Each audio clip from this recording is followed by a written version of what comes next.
up their one-on-one meeting and are now holding an expanded bilateral meeting with, as you saw there, top advisors. Now, it's the first time a U.S. president and a North Korean leader have met face-to-face, and the stakes could not be higher, with President Trump seeking to denuclearize the Korean peninsula and solve a U.S. foreign policy riddle that has stumped policymakers now for decades. Here's what they had to say as the summit began. I feel really great. We're going to have a great discussion, and I think tremendous success. We'll be tremendously successful. And it's my honor, and we will have a terrific relationship, I have no doubt. Well, it was not easy to get here. The past worked as fetters on our limbs, and the old prejudices and practices worked as obstacles on our way forward, but we overcame all of them, and we are here today. For analysis, we've got an all-star team in New York with Gordon Chang, author of the influential 2006 book, Nuclear Showdown, North Korea Takes on the World. With me here in Washington, Mike Pillsbury. He's the director of the Center on Chinese Strategy at the Hudson Institute. Harry Kazianis is a North Korea expert and the director of defense studies at the Center for the National Interest. And Dr. Waleed Phares is a Fox News national security and foreign affairs analyst. All right, gentlemen, we have a lot to get through. I had to stop myself tonight and I had to pinch myself. Is this actually happening? We don't know what will ultimately, transpire here. But go back 6 months ago to last fall. I was reading on Vox something that you said, Harry, that, Trump's language about Rocket Man, you were not all a big fan of the blunt talk. And I think that's what a lot of people thought. It was kind of funny, Rocket Man, but it was like, what was he getting at there? Harry, now 6 months later, 8 months later, 9 months later, we're at this point where these two men are sitting down across the table. Now they have their closest advisors with them. And if it's true, again, if, old practices and old prejudices, you saw what that script translated underneath Kim Jong-un, if that's really where we are, that could be the beginning of something really great for not just the United States, the Korean Peninsula, but for the world.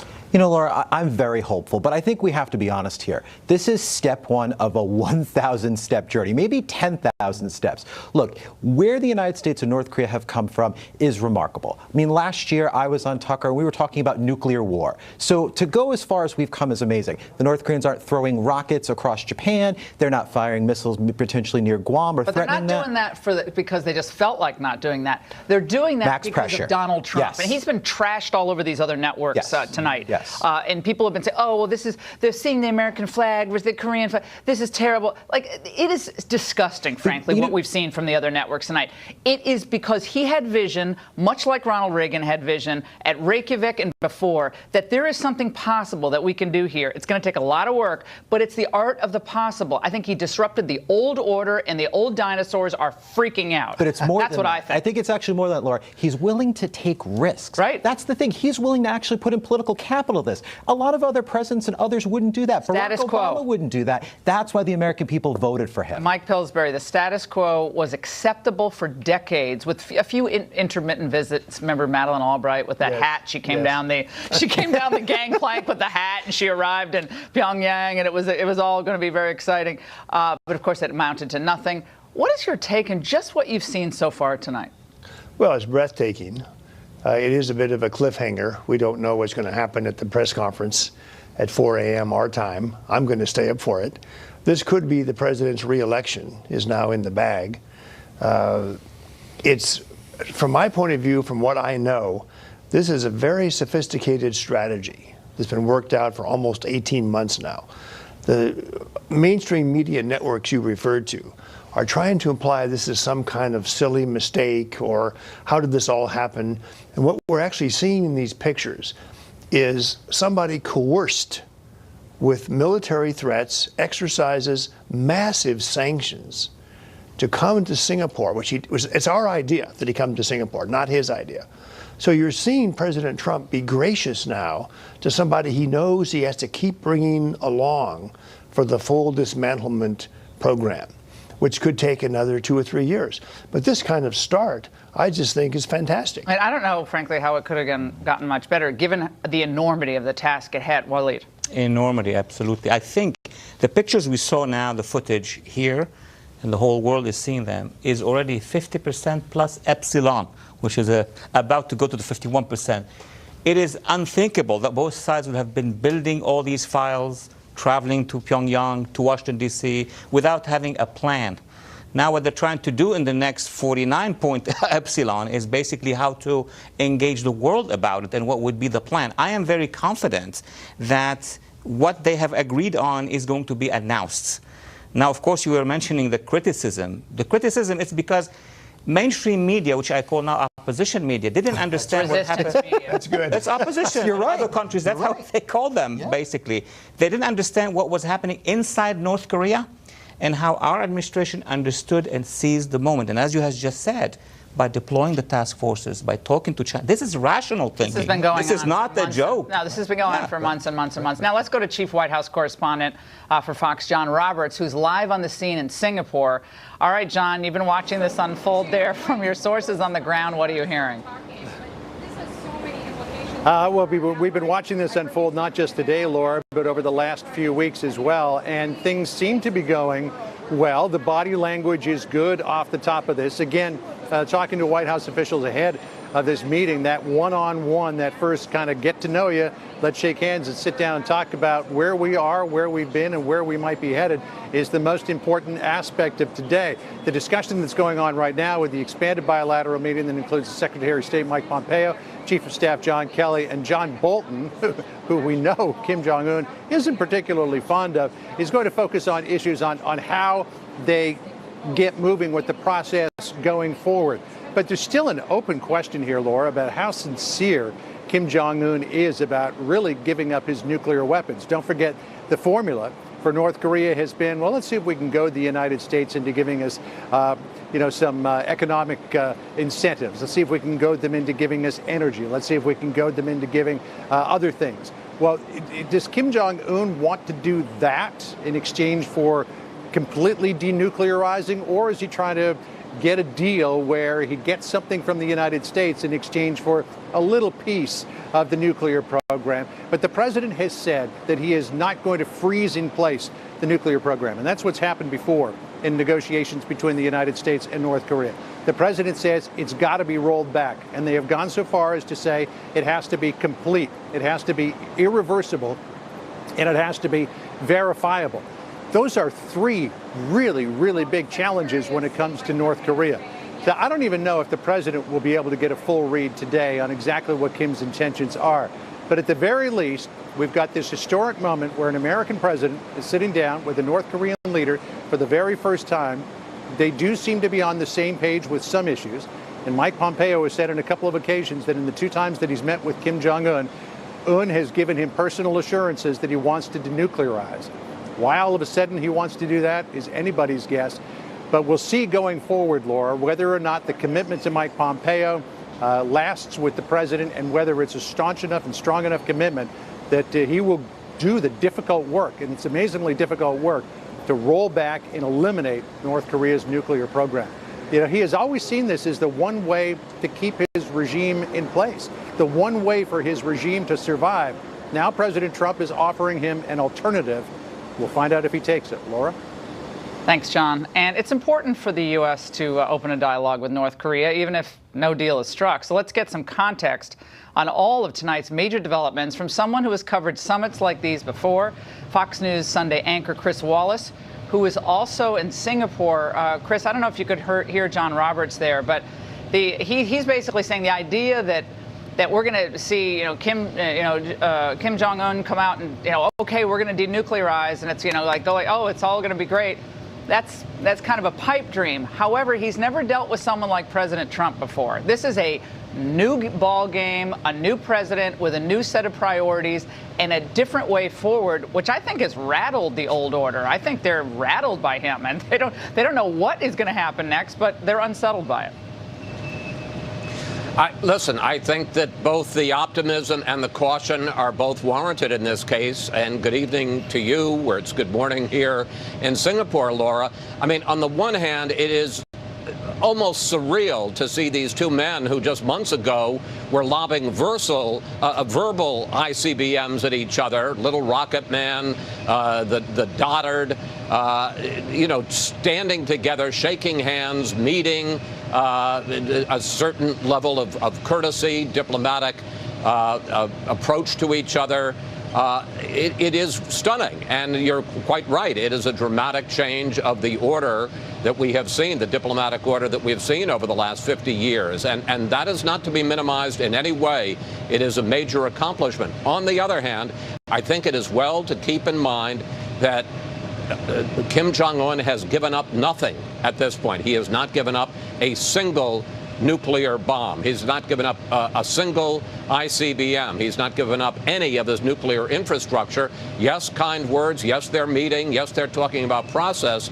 But he hasn't given up anything. And we have to remember this is a country, North Korea, that has made deals before, obviously with different presidents, and has backed off on all of them and reneged on all of them. So, it's easy now looking back on the Reagan-Gorbachev summits to say, well, that was great, and it changed the world, and it ended the Soviet Union, and it brought down the Berlin Wall. But that was not at all clear after the first summit, and especially after the second summit in Reykjavik, which seemed to end in failure. So, this is a very good and encouraging start, and I agree, very positive in the sense that months ago we were talking about a hair trigger towards a nuclear confrontation. But at this point, there have been no actions taken by North Korea in terms of denuclearizing. And as they used to say during the Reagan years, the devil is in the details. Chris, Ben Rhodes earlier tonight on another network on MSNBC, he was very concerned about a lack of, I guess, a piece of paper and pencils and pens in this meeting. Let's listen. Let's watch. Right now, the only person who will know what was discussed in that room is Donald Trump. Will he tell his own government about what was discussed? Will his representation of what was discussed be accurate? Or will he try to make himself look better in his readout to his own team? Donald Trump and Kim Jong-un, probably not the two most trustworthy people in the world, are the only people who are going to know what is discussed in this besides those interpreters. And that's the whole reason why you always have somebody. I have been assuming that the interpreters had a dual role. I've been assuming that the interpreter is some master spy. God bless her. I think Rachel needed some smelling salts there. She was. They're both the same. The one guy has all these, prison camps and is torturing people, and this other guy's in America. They're basically the same, and they're going to spin it to their best. To their best reputational advances. Chris. I think it was Ronald Reagan. It may not have been, but I think it was Ronald Reagan who said that if he could walk on water, some of his critics would, the headline would be, Reagan can't swim. And there does seem to be a look here for the dark cloud and the silver lining here. That's absurd. And in addition, whatever happened in that 45 minutes, the fact is they're now having a meeting with their not full national security teams, but a lot of their top advisors. Look, I think we should be hopeful. I mean, remember where we were a few months ago when President Trump was threatening fire and fury, and there was a sense that, as I say, we were on a hair trigger, and President Trump actually went to some of his top advisors and said, maybe we should pull all of the U.S. dependents out, thousands of them, out of South Korea because it's such a dangerous situation. We're a long way from there. And that's all to the good. But again, we haven't really seen any firm commitment. And, we still don't know this question of denuclearization. Does that mean that Kim Jong-un is going to give up his entire nuclear arsenal? What is he going to demand in return in terms of the U.S. pulling back, taking down its nuclear umbrella? Yes, we don't have nukes on the South Korean mainland, but we do have nukes in the planes that fly over from Guam. We do have nukes on ships and on submarines in the area. It's part of our nuclear umbrella to protect South Korea and Japan. And a lot of people in the U.S. don't want to see that given up. I will say one thing that concerned me a little bit in the opening meeting that was on camera when the president said it's a tremendous honor to be here with you and a terrific I think we're going to have a terrific relationship. Look, I shouldn't be giving advice to the president, but I don't think we should be giving away too much. Kim gets a lot by just having this meeting. It does boost his prestige. That's Trump, though, Chris. It does serve to. That's Trump. He's going to pat you on the back, and he does the body language domination, and he's a lot taller than poor old Kim Jong-un. And so Trump's like, it's going to be great. You know, we're going to get you In-N-Out Burger or whatever. I mean, whatever. I mean, that's just the way Trump is. He's not like he's not like Madeleine Albright back in 2000 when she met Kim Jong-il. She said, it's a great pleasure to meet you. Nobody was freaking out when she said it was a great pleasure to meet, Kim Jong-il, but she did that, and, it didn't work. Here's the one concern I have. The main reason, even for all the rhetoric, the main reason that Kim is here, he didn't suddenly decide he wanted to be a Jeffersonian Democrat, is because of the maximum pressure, which goes far beyond anything that any previous president had done in terms of really tightening the economic screws and getting China to go along. I wonder, given the fact that Kim and President Moon of South Korea now have a relationship, we understand the Chinese now are not as tough in the sanctions that they were forced to impose on North Korea. The president may say, I'm not giving you anything until you start to denuclearize. Yeah. But in fact, has the maximum pressure regime, will it weaken? Not because of the U.S., but because, in a sense, Kim is on the world stage and things have been normalized. Yeah, I think that's a cautionary note and a smart one. But I think that's what they said about, Trump is going to be easy on China after he had that pageantry in Beijing. And, Trump seems to be enamored now with President Xi. Then he comes back home. He's like, no, we're going to do all these tariffs. So I think, he's he's hard to predict there. But I think it's a cautionary note. Chris Wallace, thank you so much from Singapore. Great reporting. And let's get back to the panel. Still with me in New York is Gordon Chang. With me in Washington, of course, Mike Pillsbury, Harry Kazianis, and Dr. Waleed Phares.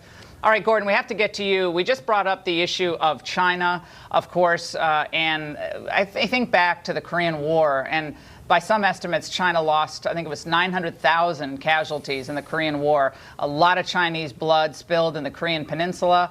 They have been thwarting sanctions, even those luxury gifts you pointed out the other day. They filmed the luxury gifts that Xi's, gave to Kim Jong-un and his family, and you're not even supposed to do that. All the banks that trade and use the banking system in China to help North Korea out. But they haven't been unhelpful, correct? Yeah, if you look at China, let's say 2-3 years ago, and compare their behavior now, it's much better now. The problem is you go back 2 or 3 months, maybe 4 months, China's sanctions enforcement has deteriorated. The important thing here, Laura, is that President Trump has created a momentum. This momentum, I think, is pushing Kim in a direction he may not want to go, but nonetheless, he's being forced there. And that is really the result of skillful diplomacy on the part of the president. President Trump started out by saying his #1 foreign policy goal was disarming North Korea. And we hadn't heard a president say that before. And because of that, we have seen over the course of his 500 and so days, essentially a focus on North Korea. That's why we're at Singapore right now. And that's actually fantastic when you think about what we have done, not only the threats, but also the maximum pressure sanctions, which have cut North Korea's international payments by half. That's a significant advance. Harry, we kept hearing about Obama's pivot to Asia. If I heard about that pivot to Asia like one more time, and what did we do? We were still stuck in the Middle East. We were socially re-engineering our own military, doing all this stuff with Obamacare and putting all this, radical judges on courts. But we never did do the pivot to Asia. In fact, China got stronger and stronger and stronger. Mike's written an entire book about this. And now we're at a point where, again, cautiously optimistic, but he's at the table. Kim's at the table because he's out of money. He has some money, but his people are starving.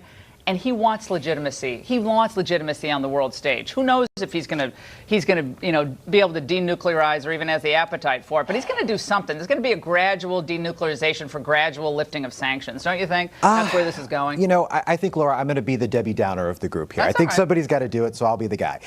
Here's the thing. History screams at us to be cautious. And I think the Trump administration is being cautious. We're sort of going through the steps, trying to see what the North Koreans are going to do. But even if Kim Jong-un does agree to some sort of denuclearization, we know the North Korean playbook: to cheat, to lie, to break the agreement, to have parallel programs, to say that they're going to denuclearize over and over again. But you don't think Pompeo knows their history? I mean, they're not going to agree to anything that is not completely reciprocally verifiable, where we know that we'll know in 6 months whether they're serious about any one part of what they agreed to? I think we're going to actually know probably in the next few days, because remember, Laura, we can't keep going negotiating forever and over. Eventually, Run out of time. We're going to come at a crossroads, and it's going to be two choices: either some sort of war, which millions of people could die, or we're going to contain the North Koreans and go max pressure 2.0. I hope we do max pressure 2.0. I think that's the better way. Yeah, I think that Chris is concerned that we're going to go soft on the region. I don't see that. I don't see that with Trump. We have so much more to get to. We have to take a quick break. Thanks to all of you. We go right back to Singapore in just a minute to get the very latest from Ed Henry, so stay right there.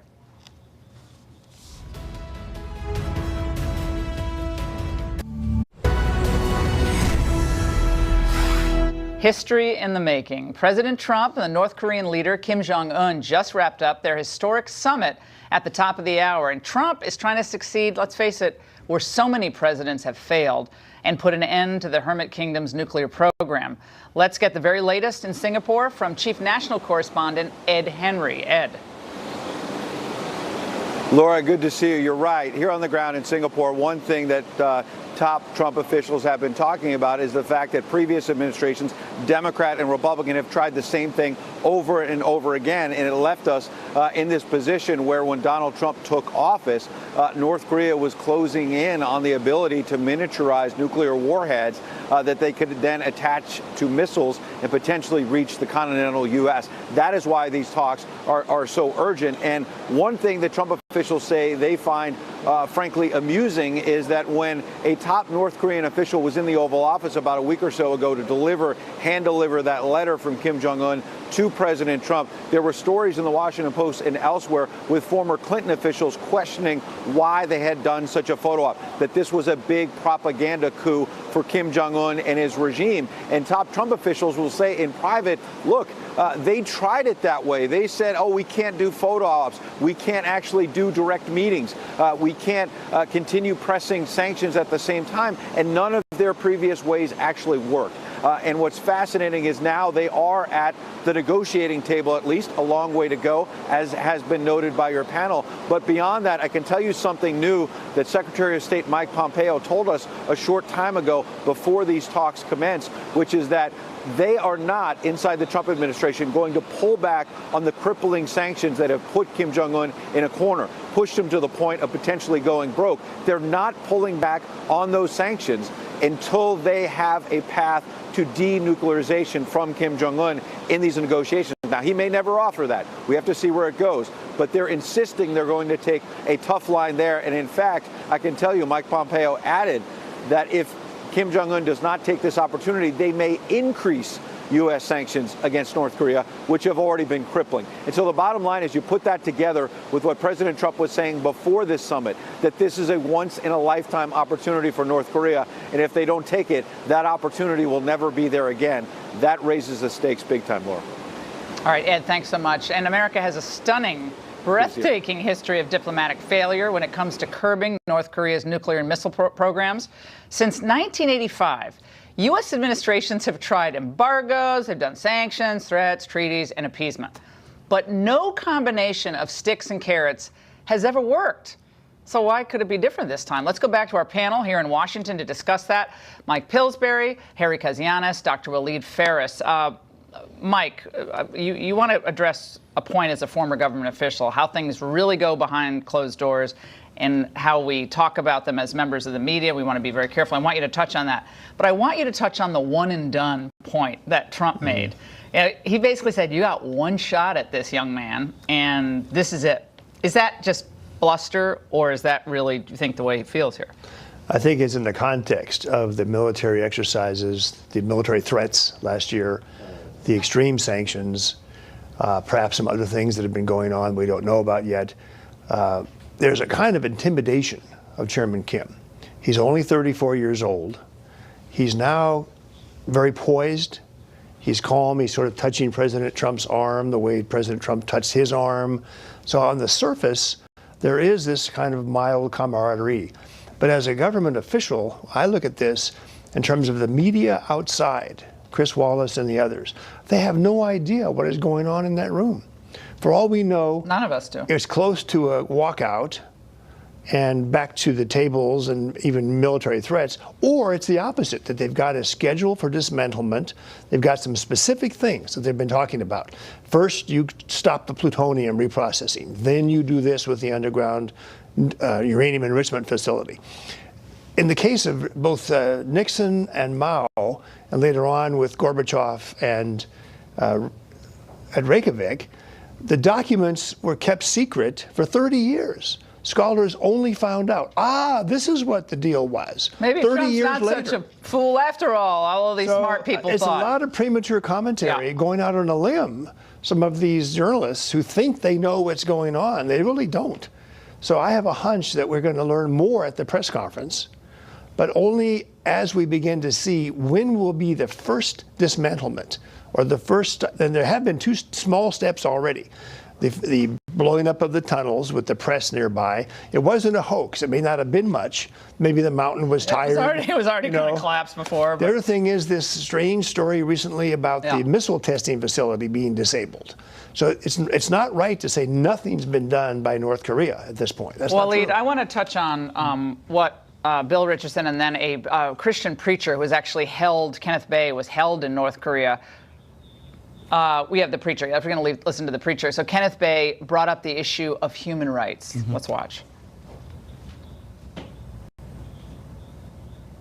I would love to see the President Trump to talk about the human rights issues and is happening in North Korea as a part of the summit, because I was released and rescued by the American government here, but for the people living in North Korea, 25 million people living in North Korea, and their human rights is violated every day, especially with their religious freedom that they do not have right now.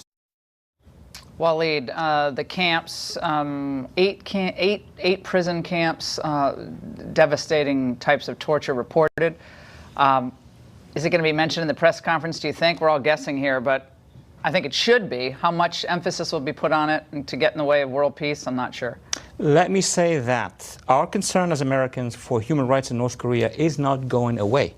This is the dessert. We're at the appetizer now of these negotiations. We need to peel off one layer after the other. One thing is to address the issue of human rights, and they have missiles directed at us. Another thing is to put pressure on them when we start our aid and the nukes are not around. So it's a question of strategy. At this point in time, I think what is happening right now is the first stage, and the first stage is to get a commitment, as it happened with Yeltsin. Remember, at the end of the Soviet Union, he said, our missiles are not directed at you. That was chapter 1. That's what we need. That's what our citizens want. Second, we want to reduce these nuclear weapons. And third, what happened? The entire Soviet Union collapsed. So we have a model in front of us. I think we are at the appetizer at this point in time. But Laura, let's not forget one thing here. It's actually 1 year ago today that Otto Warmbier came home brain dead. And we need to keep his family and him in our hearts and in our prayers. And we do have to remember the millions of people that have died under the Kim regime. We can't forget that. I actually talked to a North Korean defector, and what he called Kim Jong-un is Hitler. He called his family 3 generations of Hitler. So we have to remember who we're negotiating with. That makes it a lot more difficult. But look, the United States has to deal with people like this. That's the reality of international politics. Well, and hundreds and hundreds of thousands could die. More could die if we don't solve this problem. Laura, one point. It is possible, but our agencies, intelligence agencies, will have to confirm that the very initial reason for why the North Korean dictator started lobbing missiles, and then after that he came to the table of negotiations, is that something big is happening in North Korea. The civil society of North Korea has not responded as it was before. Guys, state media for the first time was openly reporting today that their leader, Kim Jong-un, is in talking with Trump to denuclearize and find peace. That's in state media. Is that significant? I think it's not nothing. That's a pretty interesting deal. That's what beams into everybody's house. All right, fantastic conversation. As always, 3 of my favorite people. Well, stay with us. We have more from this historic summit currently underway. 2 major players were not part of the talks between the United States and North Korea today. China will want to say in any nuke deal because, of course, North Korea has been dependent on Beijing for food, energy, and trade. And Russia fears the summit could impact its reputation as a major dealmaker in East Asia, according to an online piece by former Russian diplomat Vladimir Frolov. Let's ask experts how China and Russia may react to any deal and its impact. We welcome historian Victor Davis Hanson of Stanford's Hoover Institution, Michael Malice, biographer and author of the book Dear Reader, the unauthorized biography of Kim Jong-il, and rejoining us, Gordon Chang. Gentlemen, this is just, there's so much I want to unpack with you. Michael, I want to start with you because much has been made of Kim Jong-un's affection, historical affection, for his grandfather, yes, and where his grandfather was in conversations with, I think it was Jimmy Carter, right, back in, yes, was it 93, end of 93, and he died 3 weeks later. He even looks kind of heavy, looks a lot like his grandfather in many ways. How does that might play into this, and then your reaction on the Russia-China issue? Well, a lot of people make fun of Kim Jong-un for his haircut, and that's actually very intentional. He's doing a throwback to his grandfather, the great leader Kim Il-sung, who was the founder of North Korea, who is very much revered to this day, even by refugees, as one of the greatest people who's ever lived. When Kim Jong-il took over in '94, that's when the famine started getting worse. He even launched a campaign called Let's Eat 2 Meals a Day instead of 3 to say that having less food is a good thing. So even his clothing is a throwback. I have the same exact suit Kim Jong-un's wearing. I got it in North Korea. I think it looks better on me. But the point is, very much optics are a function there of the regime, and anything that he can do to channel his grandfather's energy. And in fact, by law, only a descendant of the great leader Kim Il-sung can be the North Korean leader, which is one of the reasons why he had his elder brother assassinated, because if there is no Kim Jong-nam to take over, it's not like there's a Mike Pence. You have to stick with what you have. And Victor Davis Hanson, when Madeleine Albright was there in 2000, she made a quick pilgrimage to the memorial for Kim Jong-un's grandfather, Kim Il-sung, and that's the great leader. That is how they refer to him there. But if you mind commenting on the China-Russia concern in this deal, any deal that might come out of this. Well, Russia hasn't had any international clout since it squirmed into Syria when it was invited in by the Obama administration. Otherwise, it would have been out of the Middle East for almost 40 years. So it's going to try to repeat that, punch above its weight and wiggle in. It has a border with North Korea and offer us some type of triangulation, maybe help with Iran or something. China, North Korea wouldn't be nuclear if it wasn't for China. It wants a nuclear North Korea, but it doesn't want a nuclear war. It wants a sort of a pit bull on a Chinese leash that occasionally lets go and consumes American attention and resources. Then it feigns ignorance of what's happened. So it's perplexed right now. It's even scared maybe. It seems impossible to imagine that maybe North Korea might gravitate away toward China, and that's something. As far as the Iranians, that's really interesting because this is their pipeline for nuclear technology, North Korea and China, and all the conventional wisdom said if you walk away from the Iran deal, you can't cut a deal with North Korea. In fact, the opposite is true. Wait, Victor, are you saying the experts were wrong again? I mean, Trump was going to blow up the world 6 months ago. The economy was going to tank. We were going to go into global depression, and the Iran deal was going to screw up anything we tried to do in North Korea. All of that, just so everyone watching knows, the experts in this region, for the most part, the ones who are on all the other cables all night long, have been wrong about Asia for decades, much to the detriment of the United States of America. I think Trump was sort of like that, the Apple commercial where the athlete ran in and threw the hammer into the screen and it just shattered everything because he wasn't beholden to these pieties and conventional false wisdoms. And one thing we have to do, though, Laura, we can't go back to the status quo. So the status quo was that and Trump inherited a terrible condition of missiles pointed at us that might have been nuclear tipped. Once they made that decision to point a missile at Portland, Trump is basically saying, you not only lost the missiles, you lost your entire nuclear program, and that's where we want to be. And I think he can do it. And the other thing is, we've really got to, we're going to get medieval pretty soon because these sanctions are really biting. In the past, under the agreed framework and the six-party talks, strategic patience, we always let up. I don't think Trump will on the sanctions. He's not going to. It's going to be maximum pressure. Yeah, I completely agree. Gordon, I want to play something for you. Jeremy Bash, former chief of staff of CIA and DOD under Obama. All this is unfolding tonight. History in the making. Again, we'll see what happens, but it's still historic. And this is his takeaway. Let's watch. the spectacle of seeing the American flags along with the DPRK flags as the backdrop for that handshake is really jarring, actually, to see, to witness. In fact, I would say it's somewhat disgusting. It is actually a debasement of the American flag.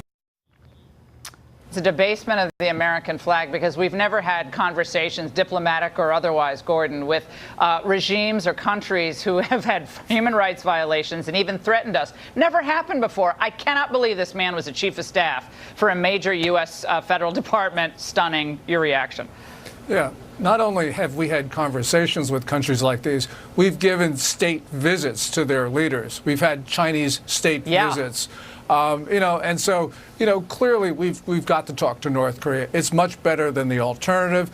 President Trump's maximum pressure campaign is largely responsible for getting the North Koreans here. If we have to have our flag next to theirs as we talk to them, so be it. The important point here right now is that President Trump's talking about a relationship with the North Koreans. That is going to scare the Chinese and the Russians as well, because it means that we can then have one more friend in Asia, and China will have one less friend. And by the way, Laura, that one less friend, North Korea, is China's only formal ally. And so this undercuts this narrative of China being the global hegemon, the U.S. in terminal decline, that the Chinese will rule East Asia. All of that goes out the window in one summit. And, as I mentioned, if you have to have the American flag next to the North Korean one, that's a very small price to pay for a geopolitical advantage. That's just a boneheaded comment. I'm sorry. We had to play that for you guys. Michael, when you go back, and we're talking about a lot of different aspects of this whole regime, relationship, part of the world is very complicated. But when Mao Zedong was looking at how North Korea and the North Koreans were developing, and Kim Il-sung, and they were going to the old Stalinist ways, they were abandoning Marxism and Leninism, but it was very much the cult of personality. I know Victor's written about this extensively, as has Gordon, as has you. The cult of personality with Mao in China, the Great Leap Forward, and also with Kim Il-sung, and to some extent, with this young man who's his grandson. We can't look away from that dynamic either. And it's really funny, there's a gigantic statue in North Korea of Kim Il-sung, and everyone who visits has to bow down and put flowers before it. And when they put it up originally, it was plated in gold. And the Chinese government, this was in the 70s, said, we're communist regimes, we shouldn't be plating giant idols of our leaders in gold, so they changed it to bronze. But very much North Korea is a function of this personality cult. In their literature, they attack the idea that a personality cult's a bad idea, because from their perspective, it is only the leader who bestows political life onto the population. So you can't really separate the two. However, that does give Kim Jong-un some leeway in the fact that since the leader's will and ideas are law, he's free to do whatever he wants, including contradict himself, and everyone will stand and applaud him. And Laura, I'm going to make one more point. When you played that clip earlier of Ben Rhodes, if you can't pronounce Kim Jong-un's name correctly, maybe you shouldn't be flapping your gums in this issue, and people should stay in their lane, Okay. Victor Davis Hanson, we got 15 seconds. Sum it up for us. Well, Trump is playing the good cop now because he's got realists like Pompeo and Bolton, so he doesn't have to play the bad cop, and he's much better at that role. That's new. And then finally, as far as the roads and the final administration, nobody in the Trump administration is doing what Obama did and trying to coerce U.S. banks to violate U.S. law to facilitate liquidity for the Iranians. All right, this is much more transparent. Got it. Good cop, bad cop. We have a lot more coming up. Dennis Rodman crying tonight when we come back. Okay, I have a rough transcript of what was said at the top of that bilateral extension of the meeting. Trump said, we're working together. We will get it taken care of. And then Kim says there will be challenges ahead, but we'll work with Trump. We overcame all sorts of skepticism and speculations about this summit, and I believe that this is good for the peace. Trump ended by saying, we'll solve it, and I look forward to working with you. Thank you very much. Thank you very much, everybody, as he kicked the media out of the room. So that's a little rough transcript. Now, it's no secret that much of the mainstream media are rooting against a successful summit because they are just possessed with utter hatred for Donald Trump. I've never seen anything like it. But this may, in fact, take the cake. Is it worth even bringing up, Victor, that the President of the United States turns 72 this week? We think Kim Jong-un is 34. again, somebody who has been trained, who has come through a dynastic situation. Does that give him necessarily an advantage here? Come through a dynastic situation. Okay. Let's look at the media's role in this diplomatic chess match with NRA TV's Dan Bongino and Chris Hahn, former aide to Senator Schumer. All right, Chris, have at it. This dynastic situation, the 34-year-old has more experience with these matters than Donald Trump. He's like, the Kim Jong-un is wearing a pair of Depends at this bilateral meeting, okay? That's my view. He's like holding it in, but he's like, this guy is like this guy's willing to go to the mat militarily to denuclearize this peninsula and stop my missile tests. Rocket Man, and he called him an old man, I guess 6 months ago, and now he's sitting there across the table with Trump, with John Bolton present, who he said he would not meet with, by the way, before. Your reaction to this? I don't know where she was going with that, honestly. I mean, I know, I've been a pundit for, 20 years now. And sometimes you just got to talk. And I guess that's probably where she was going with that comment, trying to make something happen on TV. I think that most people hope that this summit goes well, that the United States comes to an agreement where North Korea denuclearizes. And, of course, we welcome them back into the family of nations. Plus, we secure the borders for our allies in South Korea and in Japan, and we see some action on human rights in North Korea. That's what I'm hoping for. If that comes out of that, I will say, yay, Mr. President. Well, Dan Bongino, that's great to hear from Chris. We heard from Bill Maher over the weekend that he hopes the economic collapse, which would devastate American families coast to coast. He wants an economic collapse to get rid of Trump. So in the Hollywood elite, they were flipping off the president last night in the Tony Awards in, I guess it was in New York, flipping off the president. They're all giving him a standing ovation. Robert De Niro, oh, you're so brave, Robert. Meet the Fockers. And this is where they are. So the elites on the left want this president to fail. To hell with nuclear war. They have to have a nuclear war to get Trump to fail. Then I think half of them are okay with that. I'm not exaggerating. Laura, it's bizarre. Wasn't De Niro in Dirty Grandpa recently or something? Wasn't that like his latest big hit? And believe me, I use that term hit loosely. But I mean this when I say this. I know this may sound bizarre, but we should really be thanking De Niro and Bill Maher and Nancy Pelosi for her whoop-de-doo and crumbs comments about the economy. I mean it. I know it's painful to hear. It is. You hear it and you're like, they can't be this dumb. But they are, because each time they say this, you can chalk up thousands of more people who are realizing what the Democrats really are and what they have been. And in addition, this is a two-pronged win for us, Laura. So we win thousands of voters over who see Trump as a reasonable alternative. And secondly, they lose thousands of customers for their crap movies like Dirty Grandpa and Meet the Fockers 6 or whatever De Niro was in. Dan. So this is a double win for us, Chris. You know I'm right, too. Dan. You know it. I can feel it. Danny boy. Yeah, Danny boy. Chris, Danny boy. I know. Wait a minute, Laura. I know Dan has Godfather 2 on a loop in his house right now. I do. Every single day watching it. Please, okay, you have to Dan. go back 40 years, though, Chris, for that one. And Rain Man. Okay, we liked Rain Man, but I mean, I'll take Rain Man's political analysis over De Niro. That was Dustin Hoffman. Oh, that's right. It was Dustin Hoffman. Why am I thinking it's De Niro? Thank you. Oh, gosh, it's late. Chris, this is another reason I love you. You know your cultural references. All right, let's play for you just to have fun, just to have a little fun. Dennis Rodman was on CNN tonight, and he was very emotional. Let's watch. Donald Trump is going to do a great job at trying to reach out and make sure that our hands, Americans, our hands are always open. I got so many death threats when I was sitting there protecting everything. And I believed in North Korea. And when I went home, I couldn't even go home. I couldn't even go home. I had to hide out for 30 days. I couldn't even go home.